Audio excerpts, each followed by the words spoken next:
Embattled Nigerian pastor and founder of Salvation Proclaimers Anointed Church, commonly known as Park Nation, Tobi Adegboyega, has given reasons why he flaunts his extravagant lifestyle in the United Kingdom. Defending the claim on his extravagant lifestyle in court, Adegboyega told the judge, Bruce and Rastogi, that his wife, Mary Olubukola Alade, who earns €100,000 per year working for AON, has been funding him. He added that his motive for flaunting was to help young people who are the major congregation in his church believe that they are legitimate ways of making money. The court ruling obtained by The Punch quoted the controversial pastor as saying, "I live with my partner, Mary Olubukola Alade, who earns €100,000 per year working for AON. I spend my time working for the church, for which I'm unpaid. I am entirely supported by Mary." Disclosing his educational prowess, "I have a first-class law degree from Nigeria, but I have sacrificed my legal career to help those who cannot help themselves." The court also added, for instance, people have pointed to the fact that he wears designer clothing and drives expensive cars.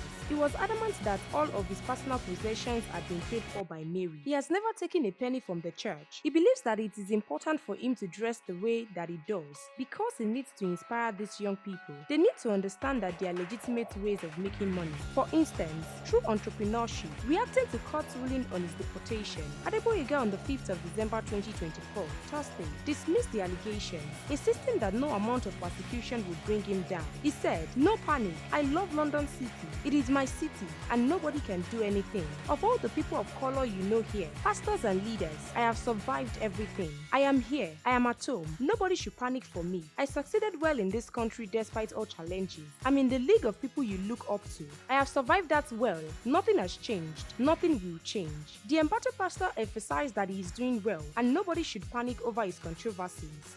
Stay tuned to NaijaNews TV for more news updates and exclusive videos.